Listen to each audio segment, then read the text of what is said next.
2 tahun jelang pemilihan umum presiden, sejumlah kelompok masyarakat melakukan deklarasi terhadap tokoh politik.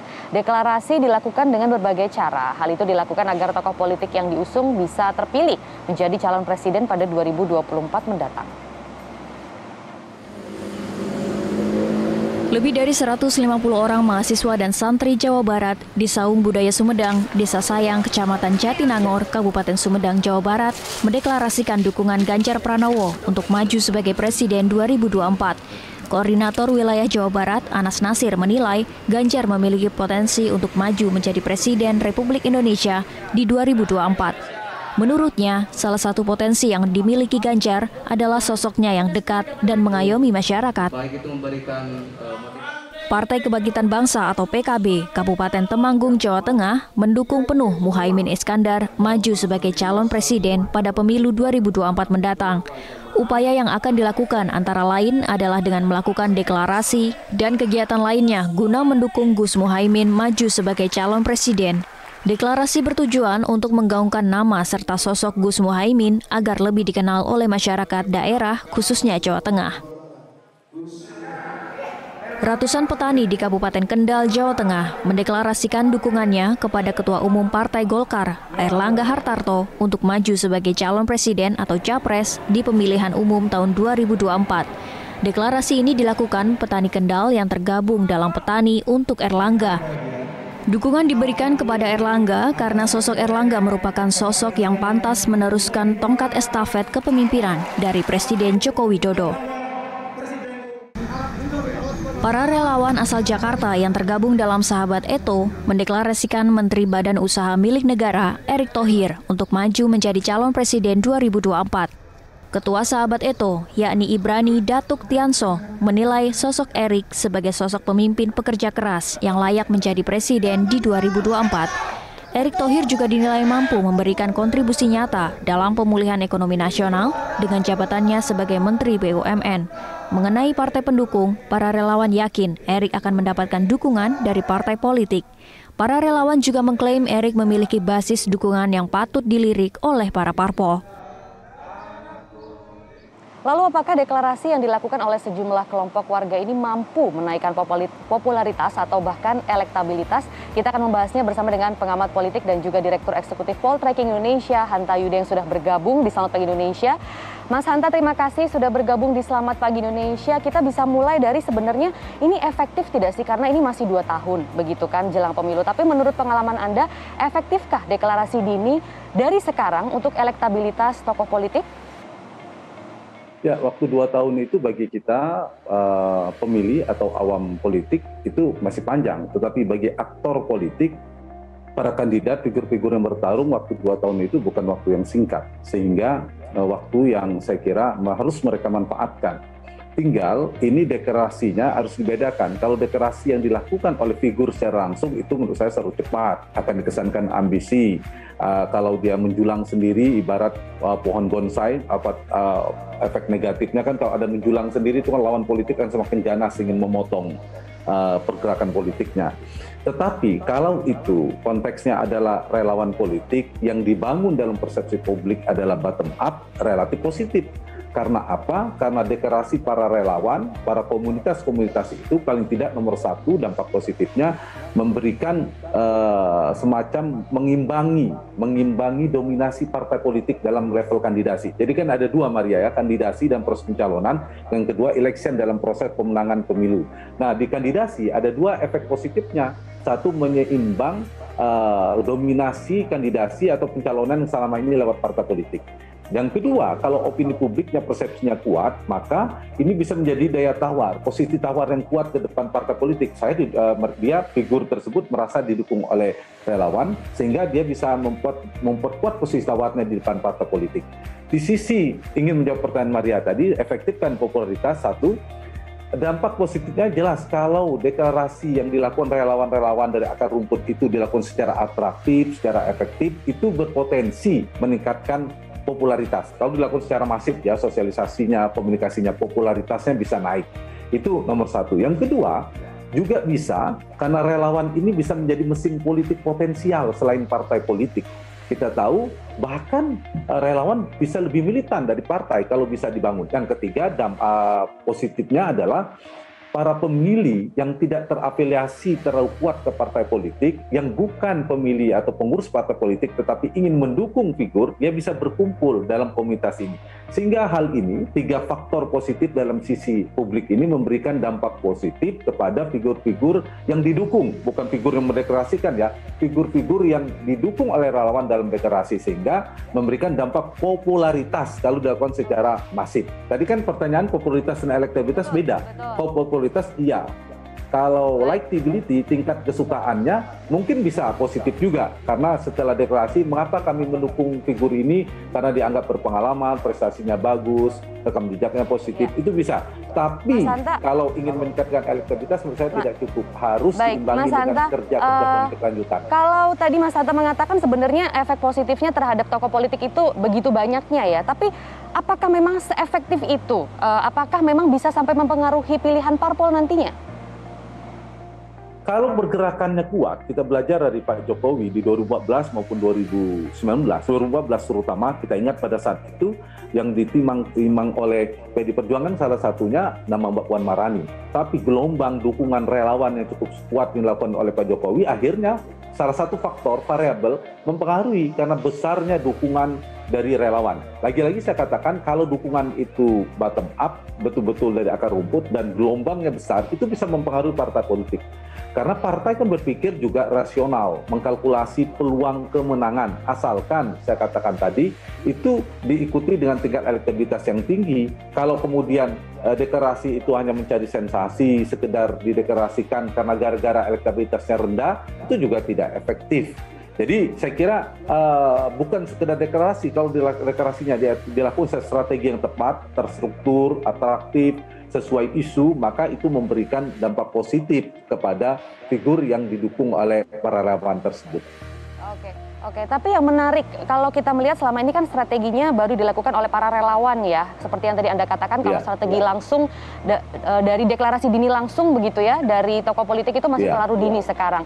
Nah itu tuh apakah benar murni dilakukan oleh relawan, Anda melihatnya, atau sebenarnya itu merupakan strategi branding dari tokoh politik itu sendiri?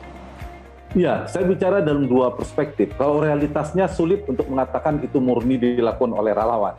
Sebagian besar itu disetting oleh para kandidat atau tim suksesnya. Tetapi lagi-lagi dalam politik itu paling penting kan persepsinya. Siapa yang memenangkan, mampu memenangkan persepsi publik, maka dia pemenang dalam pertarungan politik. Nah, kalau si kandidat dan tim pemenangannya itu berhasil membentuk persepsi bahwa deklarasi-deklarasi yang dilakukan oleh relawan itu dilakukan murni dalam persepsi publik, maka itu memberikan dampak positif. Dengan dampak positif yang dikesankan ya ini memang didukung oleh publik. Nah, itu saya kira yang memberi dampak positif secara popularitas. Tetapi semakin banyak yang harus disiapkan juga 2. Kalau tidak hati-hati, dosisnya tidak tepat racikannya, persepsi publik bisa sebaliknya negatif, kurang efektif. Untuk menjawab pertanyaan Maria tadi, bahwa ini bisa dipersepsikan kalau relawannya ikut-ikut turun, ya terlalu ambisi. Dan pemilih Indonesia itu tidak suka pada kandidat yang terlalu bersemangat ambisi. Yang kedua, tadi saya ngulang sedikit lagi, ibarat kita ingin memeratakan, memperindah pohon bonsai. Kalau ada satu yang menjulang tangkainya, itu akan cenderung dipotong. Jadi siap-siap akan melawan ganasnya lawan-lawan politik dalam melakukan serangan-serangan politik. Itu juga dampak negatifnya. Tetapi lagi-lagi kalau tidak disosialisasikan, tidak ada dinamika politik yang diluncurkan, istilahnya tidak membuat gelombang politik, sulit dalam pertarungan politik. Dalam pertarungan politik memerlukan panggung politik strategis, itu nomor 1. Harus dibuat panggung itu dipersepsikan. Setelah ada panggung politik yang positif, harus ada gerakan politik yang atraktif. Kalau ada gerakan politik atraktif, termasuk deklarasi-deklarasi itu kan bagian dari upaya membuat gerakan atraktif. Yang ketiga, yang ingin dimunculkan mereka adalah mendapatkan momentum politik. Seperti dulu Pak Jokowi di 2014 dan Pak SBY di 2024. Begitu. Jadi tergantung. Deklarasi ini bisa seperti pedang bermata 2. Dia bisa menjadi positif untuk mendorong mendongkrak elektabilitas, terutama popularitas, tapi kalau tidak berhati-hati mengelolanya, bisa sebaliknya menimbulkan antipati dan justru tidak ada manfaatnya, bahkan bisa sebaliknya. Gitu, Maria. Baik, Mas Hanta tadi sudah mengatakan begitu ya keuntungan dan kerugiannya dari deklarasi dini ini ya, strategi politik sejak dini ini. Tapi kalau kita lihat begitu ya, bagaimana nanti ancamannya terhadap masyarakat itu sendiri, misalnya polarisasi politik sejak dini begitu. Bagaimana pendapat Anda mengenai hal ini? Ya, jadi memang ada potensi polarisasi. Tetapi kalau itu dilakukan tidak melanggar hukum sesuai dengan kaidah berdemokrasi kita, saya kira itu juga mendidik publik ya sejak awal membedah kandidat. Kandidat kalau dibedah sejak awal itu bagus. Dibedah belakang-belakangnya, rekam jejaknya, ketimbang ujuk-ujuk dicalonkan partai, ini siapa, dari mana, dan seterusnya. Itu positif. Nah, soal populasi itu tidak bisa terbelahnya kekuatan di masyarakat itu tidak bisa dielakkan. Tetapi begini, memang kalau potensi itu kan kalau kita belajar dari 2019 dan 2015 itu, Maria, itu karena kontraksi politiknya kencang karena ada dua kekuatan kutub politik. Jadi potensi itu besar, jangan lupa rumusnya kalau dua kutub terpolarisasinya, dua polar, dulu Prabowo Jokowi. Nah kalau sekarang kan belum ada terpolar dua. Kalau masih multipolar, kutubnya banyak, ada pendukung Ganjar Pranowo, ada pendukung Anies Baswedan, ada Prabowo, ada Erick Thohir, dan lain sebagainya. Mereka masih terpolarisasi. Saya kira itu tidak menimbulkan potensi yang besar. Karena itu saya berharap nanti setelah kandidasi, kontestasi politik kita lebih dari dua calon. Dengan lebih dari dua calon itu mengurangi kontraksi atau tegangan politiknya berkurang. Ibarat pipa, kalau makin banyak saluran-saluran yang dikeluarkan semakin baik. Dan ujungnya kan kita berdemokrasi. Itu adalah instrumen. Nah, asalkan semua koridor sesuai dengan aturan kepemiluan kita dan kita menegakkan nilai-nilai berdemokrasi bersama. Mas Hanta, kembali kita ingin mengukur efektivitas dari deklarasi dini ini. Apakah nanti jika memang misalnya begitu ya, partai politik lain itu memilih calon di luar dari yang sudah dideklarasikan sejak dini dari sekarang begitu, apakah ini bisa menaikkan angka golput saat pemilu nanti menurut Anda, Mas? Tergantung kekuatan elektabilitasnya. Kalau yang mendeklarasikan relawan yang mendeklarasikan yang banyak itu, seperti misalnya dulu Jokowi dan SBY, Pak Jokowi yang paling dekat, itu elektabilitasnya tinggi, tetapi tidak didukung oleh partai, tesis yang disampaikan oleh Maria tepat. Ada kemungkinan angka golput tinggi, karena masyarakat pemilih kecewa. Pendukung kandidat X misalnya sangat tinggi, sudah deklarasi tapi tidak didukung partai, dia tidak naik gelanggang, maka kekecewaan dari pemilih sangat tinggi. Nah, kalau kekecewaan pemilih sangat tinggi, maka berpotensi angka golput akan tinggi. Orang malas datang ke TPS bentuk protes kepada partai. Tetapi kalau yang deklarasi yang banyak itu setelah diukur elektabilitasnya juga rendah, pendukungnya tidak banyak, menurut saya tidak memberikan dampak secara efektif, secara signifikan dalam perolehan tingkat partisipasi. Jadi tidak mempengaruhi tingkat golput menurut saya. Jadi bergantung pada kekuatan elektabilitas si figur yang didukung atau tidak. Dan yang kedua, variabel yang penting, partai-partai saya kira tidak hanya sekedar memilih ini kader kami, saya suka dengan ini, kemudian ketua umum partainya butuh. Bukan, semua partai saya kira mengkalkulasi dengan sangat matang, yaitu peluang kemenangan. Dengan data survei yang akurat, dengan kalkulasi politik yang akurat, peluang kemenangan. Jadi kalau ada figur yang peluangnya menang besar, kemudian itu mau partai politik atau tidak, di luar atau di dalam, kader atau tidak, saya punya keyakinan maka partai akan mendukung figur tersebut. Kendati pun kader partai di dalam, tetapi peluang kemenangannya kecil, belum tentu didukung. Jadi peluang kemenangan saya kira akan berpengaruh. Tapi bisa jadi yang dikhawatirkan Maria tadi terjadi, misalnya partai mengkondisikan agar figur kuat, katakanlah ada figur di luar partai bukan tidak kuat di struktur partai, dia punya elektabilitas tinggi tapi dikondisikan supaya tidak bisa maju, dia gagal sesama orang partai yang maju, nah itu tingkat golput kemungkinan akan tinggi. Tapi kalau misalnya figur kuat itu masih muncul dari partai yang lain, ya bisa si potensi golput tidak begitu besar. Jadi bergantung pada kekuatan dukungan, kekuatan elektabilitas si figur tersebut. Begitu. Baik, jadi kalau kita ukur-ukur sebenarnya dampak positif dan negatifnya itu hampir sama ya, seperti tadi Mas Hanta katakan bak pedang bermata dua begitu. Kalau begitu sebenarnya strategi yang seperti apa begitu yang tidak terlalu mengancam potensi politik ataupun konstelasi politik Indonesia ke depannya, padahal kita masih 2 tahun. Jadi strategi seperti apa yang baik untuk sekarang, Mas?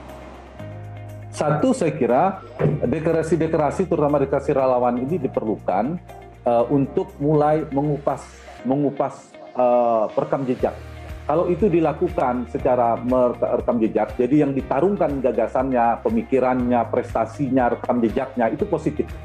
Jadi relawan-relawan harus mendukungnya dari semangat itu. Kenapa kami mendukung Ganjar? Karena Ganjar begini.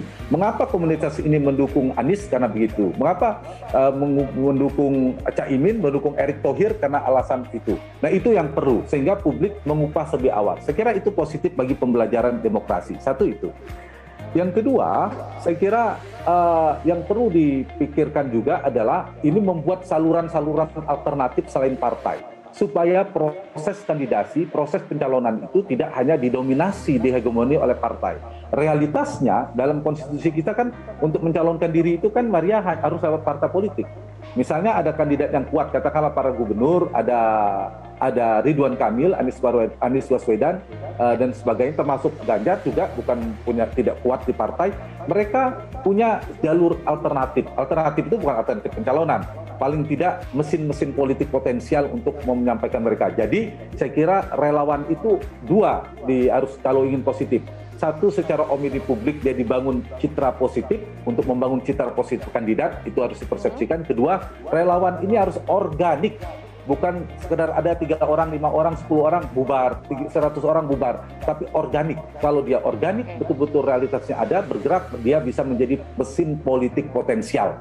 Yang ketiga, itu harus dikelola. Terakhir adalah gelombangnya harus dipertahankan. Kalau gelombangnya itu klimaks, tidak anti klimaks, maka itu akan mempengaruhi tidak hanya persepsi publik, tapi mempengaruhi partai politik untuk menarik perhatian partai politik, sehingga akan melihat figur ini dukungannya semakin besar, sehingga akan didukung oleh partai. Kalau itu yang dilakukan, menurut saya akan memberi dampak positif seperti tadi yang saya sampaikan. Kalau misalnya tidak hati-hati, hanya agresif saja, ambisius, ya kesannya ambisi dan justru antipati. Begitu. Iya, dan masyarakat kita juga sudah cerdas untuk menilai itu ya Mas Hanta ya. Betul, nah, masyarakat Mas Hanta, cerdas, tidak bisa. Baik, terakhir Mas Hanta, dari survei terakhir yang Anda lakukan, siapa nama tokoh politik yang saat ini memiliki popularitas paling tinggi?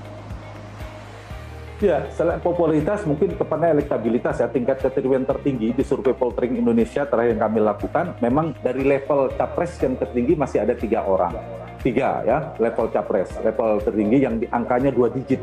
Tetapi dari 3 ini juga belum ada yang paling kuat seperti dulu 2 tahun sebelum 2014. Jokowi sebelum 2014 itu kan sudah cukup tinggi menjulang sendiri. Nah, sekarang belum tinggi. Jadi ada 3 yang potensial, yaitu nama lama Pak Prabowo Subianto, yang kedua adalah Ganjar Pranowo Gubernur Jawa Tengah, dan 3 Anies Baswedan. Nah, 3 ini tidak terpaut terlalu jauh. Ada plus minus di margin of error, ada selisih lah kadang sampai melampaui sedikit margin of error. Level-level ini. Kemudian ada nama-nama satu ya, sedikit saya bilang eskalator politik potensial itu kepala daerah. Jadi ada Ganjar, Anies, dan Ridwan Kamil. Kemudian kedua, Menteri Kabinet, ada Erick Thohir dan Sandiaga Uno. Saya kira itu potensial juga akan bertarung. Mereka cukup menggeliat di media dan di pergerakan. Yang terakhir ada para ketua umum partai. Sejauh ini popularitasnya lebih tinggi kepala daerah atau Menteri Kabinet, Mas Hanta? Kepala daerah. Yang paling potensial sekarang kepala daerah, yaitu khususnya 2 nama, Anies Baswedan dan Ganjar Pranowo. Itu yang paling potensial, tetapi mereka tidak berada di puncak struktur kekuasaan partai. Jadi mereka harus berjuang di kandidasi, tetapi di eleksi, di proses kampanye mereka berpeluang besar, tetapi di tiket partai yang mereka harus perjuangkan. Kalau dari kelompok ketua umum partai masih yang bisa terjadi juga ya di sini ya Mas Hanta ya. Betul. Baik, terima kasih pengamat politik dan juga Direktur Eksekutif Poltreking Hanta Yuda sudah bergabung di Selamat Pagi Indonesia kali ini.